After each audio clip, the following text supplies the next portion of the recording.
추수감사절을 맞아요 우리에게 주시는 하나님의 말씀은 구약 성경입니다. 열왕기하 4장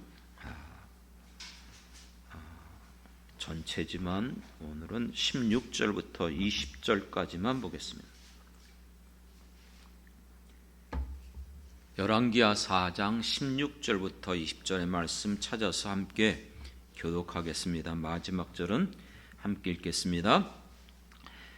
다 찾으신 줄 알고 제가 먼저 읽습니다. 엘리사가 이르되 한 해가 지나 이때쯤에 내가 아들을 안으리라 하니 여인이 이르되 아니로소이다. 내 주 하나님의 사람이여 당신의 계집종을 속이지 마옵소서 하니라.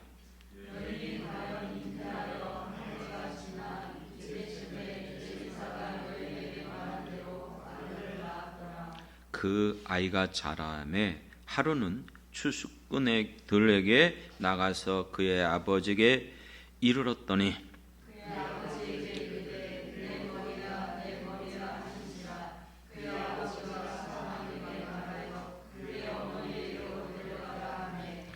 같이 있습니다. 곧 어머니에게로 데려갔더니 낮까지 어머니의 무릎에 앉아 있다가 죽은지라. 아멘. 아멘. 예.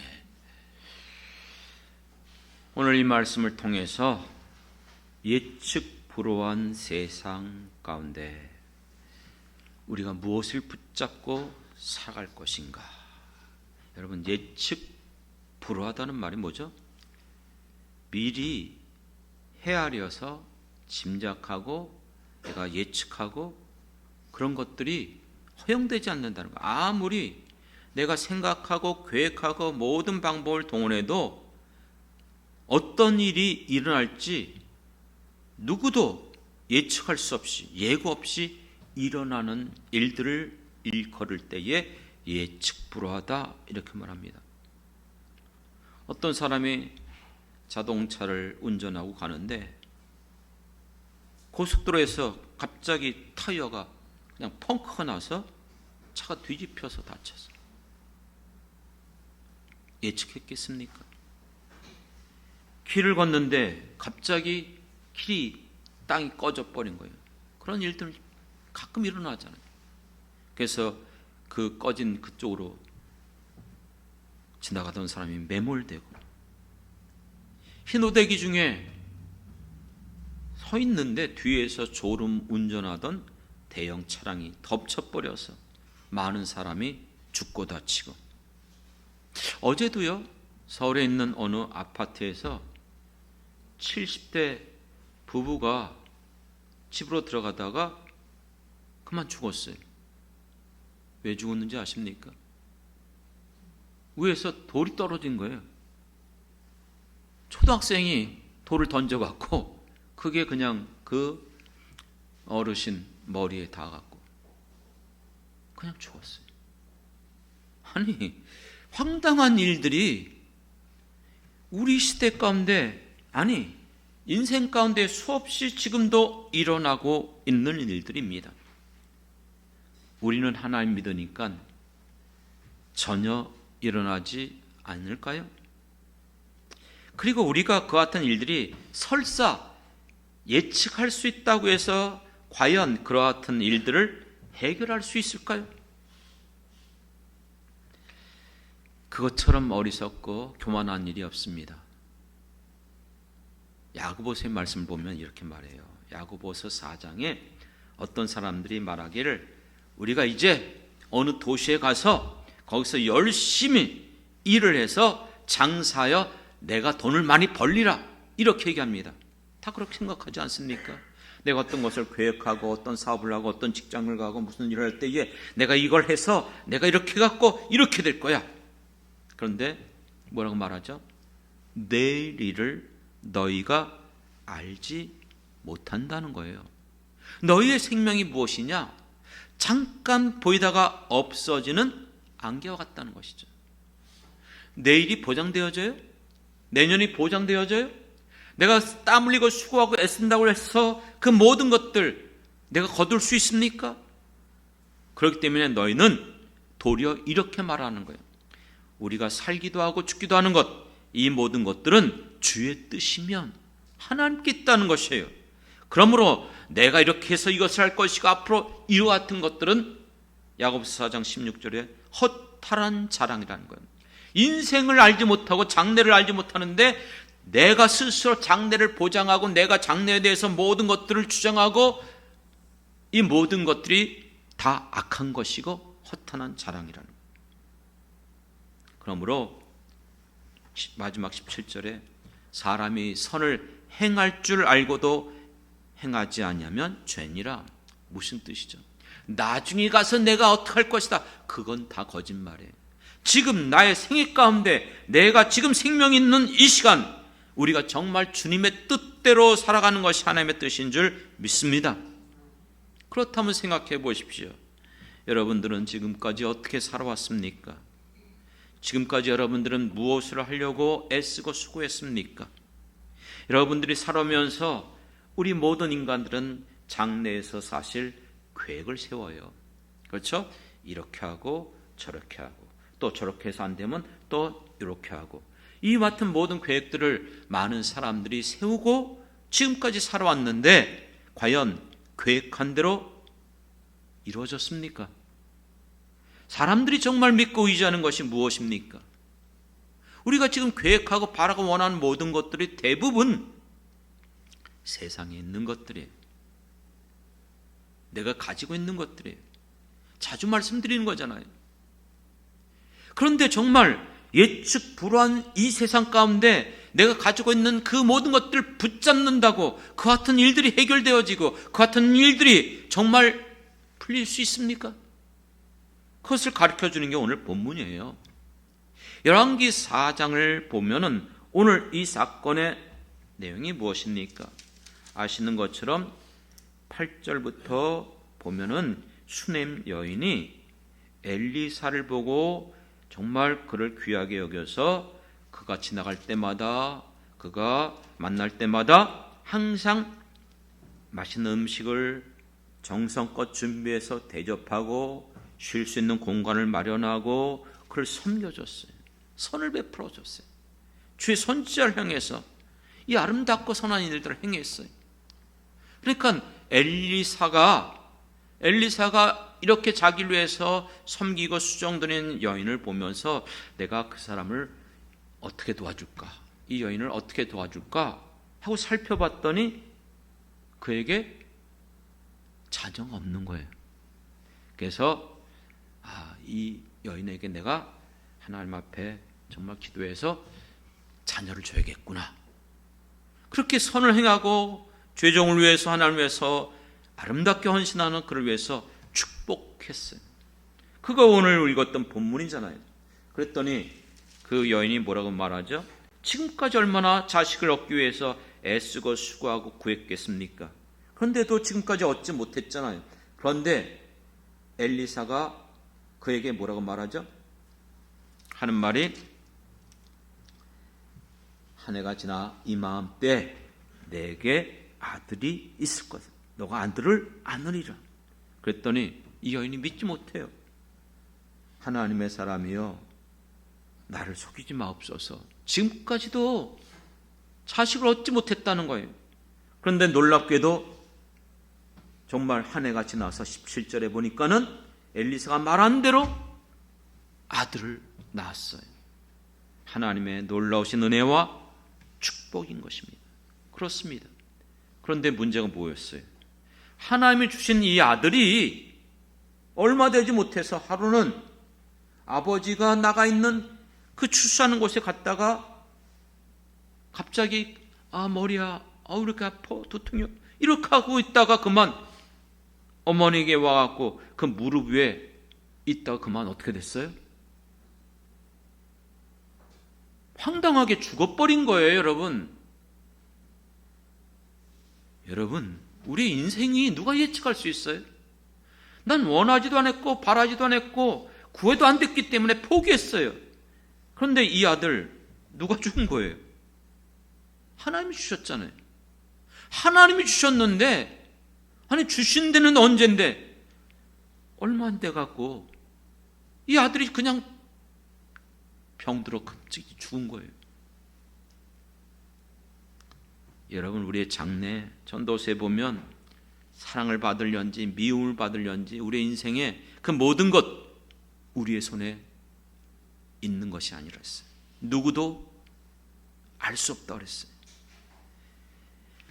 나의 인생 내가 바라고 원하는 대로 걸어가는 것처럼 보이지만 그 발걸음을 이끄시는 분은 하나님 한 분인 줄 믿습니다. 그렇기 때문에 시편에서 하나님은 각 사람의 그 길을 정하시고 그 길을 기뻐하시느니라. 할렐루야. 그런데 이 말씀을 현실적으로 받아들여야 돼요. 하나님이 각 사람의 길을 정하셨다고 했을 때 좋은 것만 정하시고 축복된 길만 인도하시고, 여러분 지금까지 살아오면서 여러분의 삶이 우환질고가 끊이지 않잖아요. 정말로 여러분, 내가 살아온 인생 가운데 파란만장한 생애를 우리는 살아가고 있어요.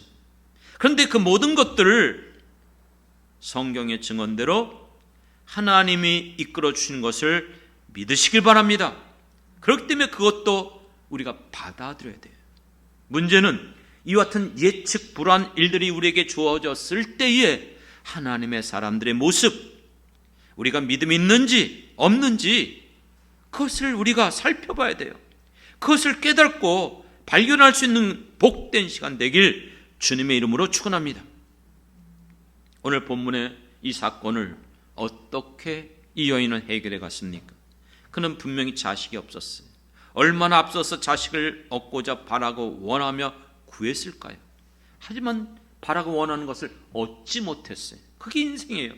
그런데 그가 어떻게 이 자식을 얻었죠? 그에게 아들을 주신 것은 자기가 바라고 원해서 얻지 못했지만 하나님이 주신 줄 믿습니다. 그런데 문제가 뭐예요?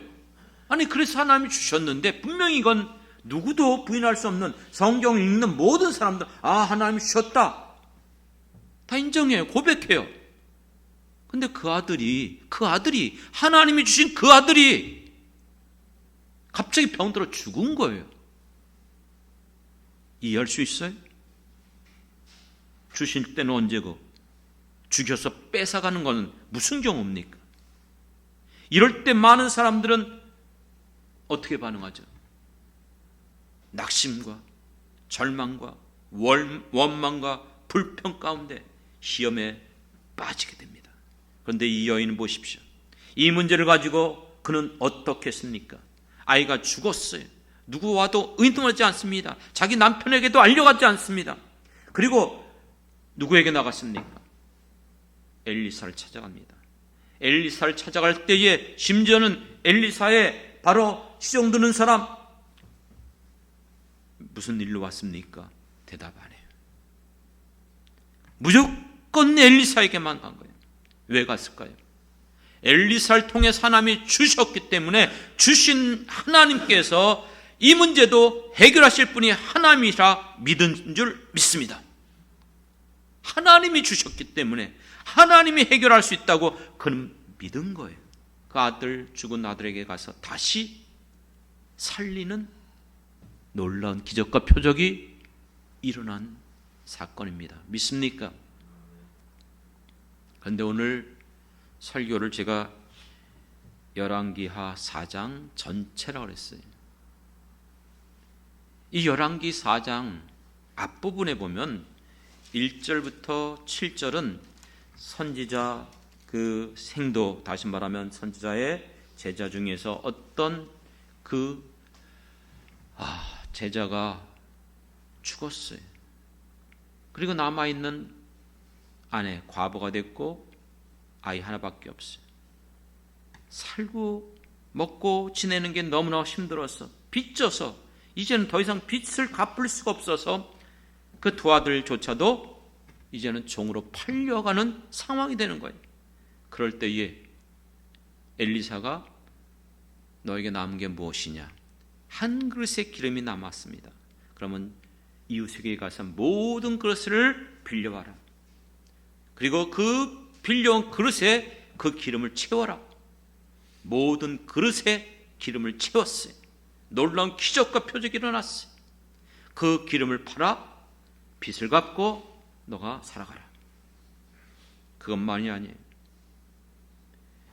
그 다음에 이 과부 수냄 여인의 과부의 아들을 죽음 가운데 살려서 그 사건 다음에 보면은 또 뒤쪽에 보면 38절부터 41절의 사건이 이제 가뭄이 들어서 흉년이 들어서 먹을 것이 없기 때문에 이제 선지자 제자들이 모여서 이제 음식을 먹어야 되는데 산에서 아마 이것저것 따다가 그것을 끓여서 죽으로 먹게 되는 거예요.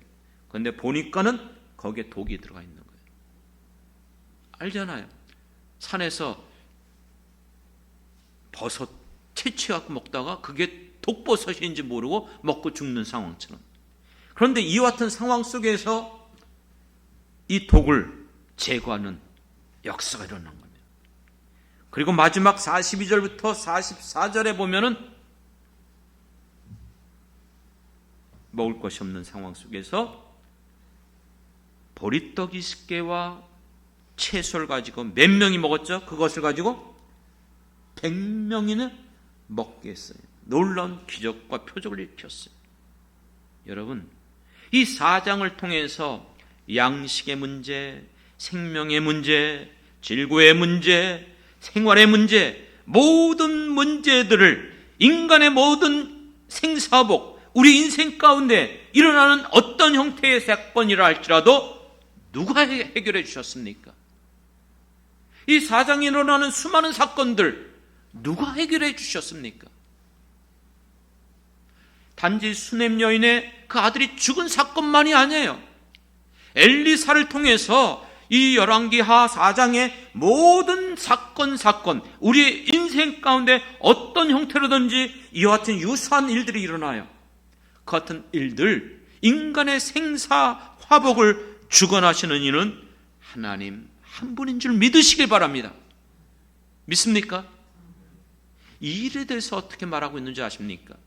열왕기하 3장 18절에 보면 이와 같은 것들은 여호와 보시기에 작은 일이라.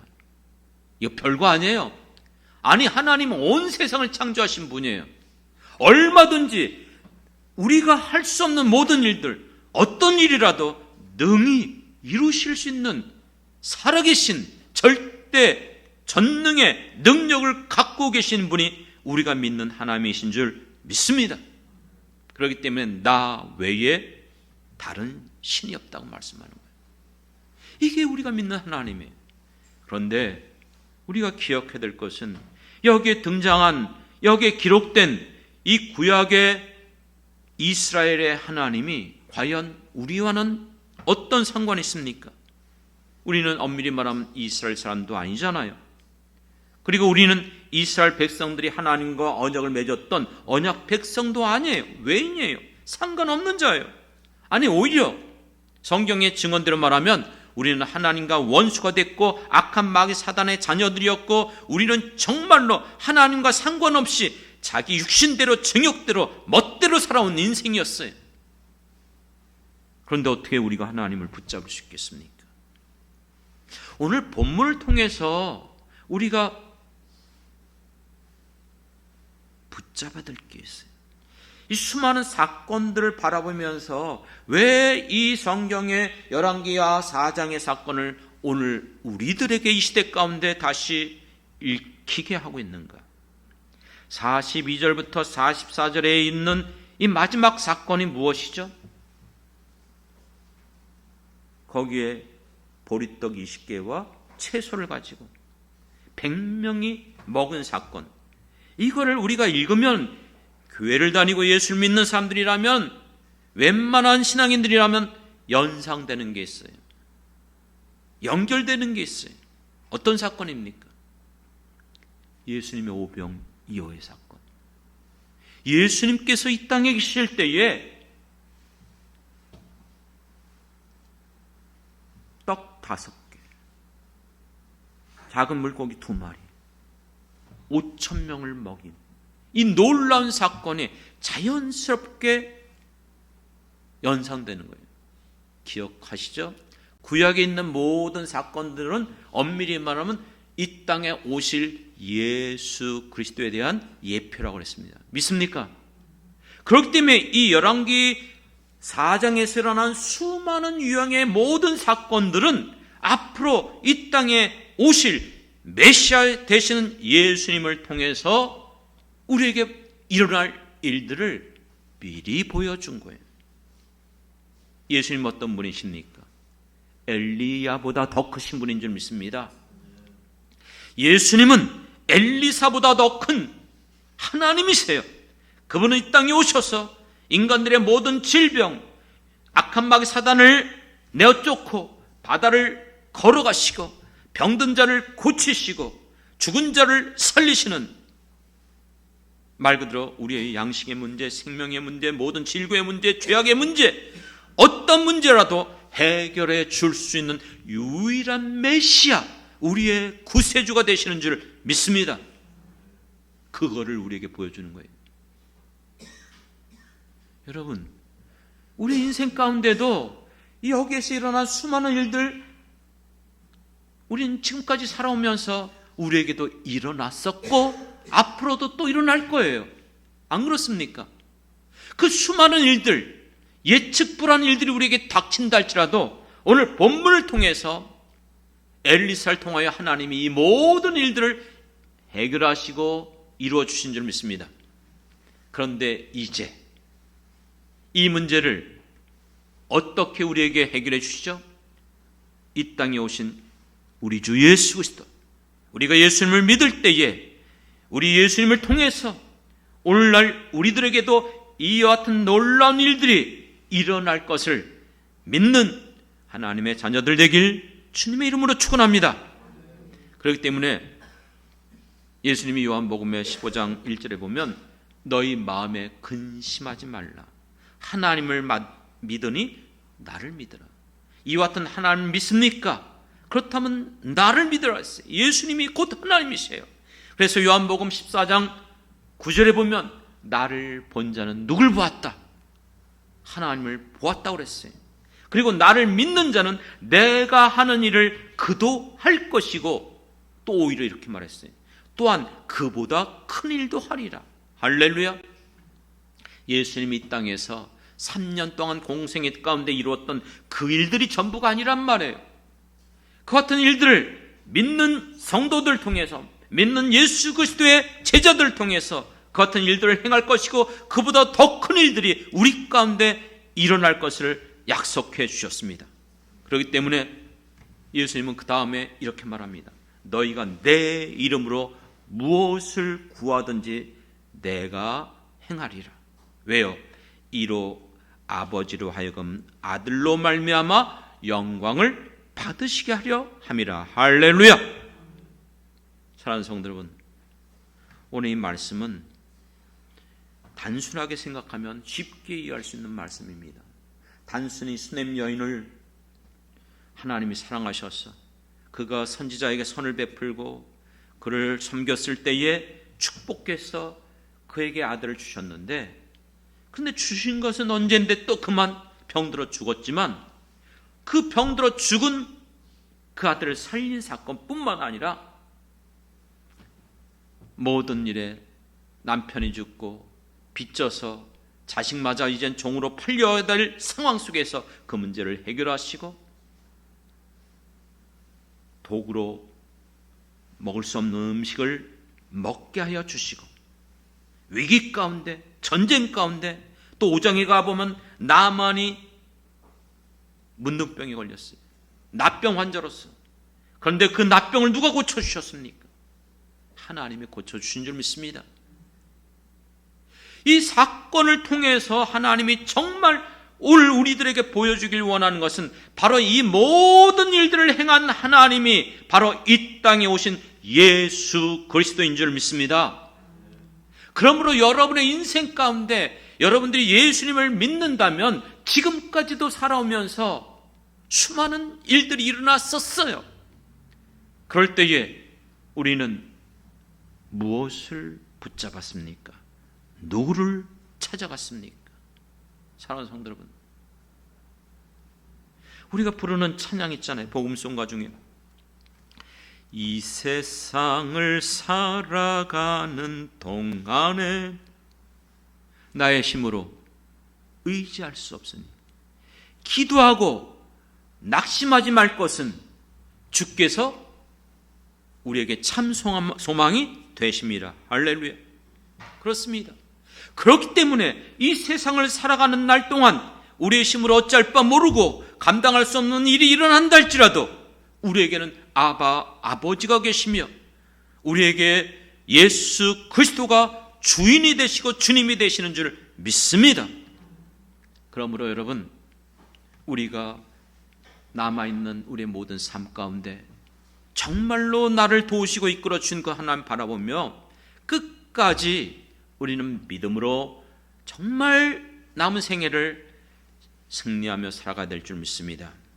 마지막으로 이것은 점검해야 됩니다. 그런데 우리가 살아가는 정말 우리의 인생의 목적이 무엇일까요? 내가 바라고 원하는 것이 무엇일까요? 그것이 정말 하나님이 바라고 원하는 것일까요? 아니면 내가 바라고 원하는 것인가요? 그것을 여러분들에게 깨닫게 할 수 있는 사건이 있습니다. 여러분, 야곱이라는 인물 아시죠?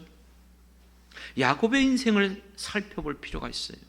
야곱은 파란만장한 삶을 살아왔어요. 바로 앞에 섰을 때 그가 스스로 말하기를 나는 험악한 세월을 살아왔더라. 왜 그렇게 살아왔죠? 왜 야곱의 생애가 그렇게 질고가 말고 여러 가지 많은 역경과 우환 속에서 살아왔습니까? 그는요, 엄밀히 말하면 땅의 것을 바라고 살아왔던 사람이었어요. 장자권을 꾀서, 여러분, 장자권이라는 걸 단순하게 생각하지 마십시오. 지금은요, 부모가 재산이 많으면 모든 자녀들에게 균등하게 분배가 되는 시대지만 이 시대는요, 우리 예전에도 그랬어요. 그렇죠? 장자들이 거의 다 차지해요. 장자들이 다 갖고 있어도 이게 하소연하기 어려웠던 시대예요. 지금 법으로 하면 그게 되지만 장자권, 그럼 아버지가 누구예요? 아브라함의 아들 이삭. 아브라함 거부, 그 거부 그대로 이삭이에요. 그 수많은 재산을 다 차지하는 게 장자예요, 장자. 그런데 그 장자권을 누가 갖고 있었어요? 에서잖아요, 에서. 그런데 야곱이 그 장자권을 어떻게 뺏어버렸죠? 팥죽 한 그릇으로. 얼마나 아주 간교합니까? 그리고 아버지를 속이고 에서처럼, 그렇죠? 축복 기도를 받은 사람이 바로 이 야곱이에요. 야곱의 관심은 땅에 있는 것들, 세상에 있는 물질들, 세상에 있는 부귀영화에 마음 뺏겼어요. 그것을 얻기 위하여 속이고 같이 간교한 행동을 서슴없이 행한 사람이에요. 그것 때문에 그는 결국 형으로부터 미움을 받았고 도망쳤어요. 그가 모든 것을 얻은 것처럼 여겼지만 모든 것들을 잃어버렸어요. 그리고 혈연단신 광야에서 그가 잠들어 있다가 하나님이 그에게 나타났어요. 하나님께서 그와 함께 하심을 보여주셨어요. 그래서 그는 그곳을 베델이라고 일컬었어요. 그럼에도 불구하고 그는 외삼촌 집에 가서 여전히 그의 관심은 땅에 있는 것이었어요. 어떻게 하면 많은 이 양들을 얻을 것인가, 어떻게 하면 모든 재산을, 모든 방법을 동원했어요. 그래서 외삼촌의 모든 것들을 차지했어요. 대부분 차지했어요. 그 자녀 딸들도 다 얻어버렸어요. 그리고 이번에도 역시 외삼촌의 미움을 받아서 도망치는 이 야곱.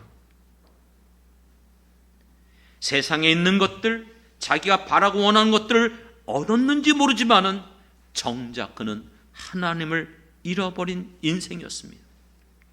모든 일에 자기의 생각과 자기의 방법으로 해결하기 위하여 항상 긴장하고 약육 강식 이 세상 속에서 형제간이든 친척간이든 속이고 간교함으로 그 모든 것들을 이뤄가는, 그래서 항상 불신해요.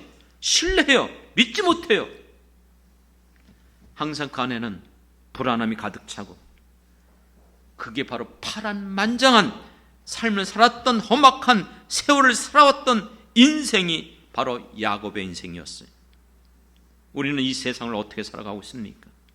이 험한 세상 속에서 우리도 거반 다를 바 없이 어떻게 하면 내가 바라고 원하는 것들, 내가 얻고자 하는 것을 위해서 밤낮 자지 못하고 그것 때문에 모든 방법을 동원하고 이렇게 저렇게 애쓰고 수고하지만 얼마나 많이 얻고 있습니까? 얼마나 그 모든 것들을 여러분 누리고 있습니까?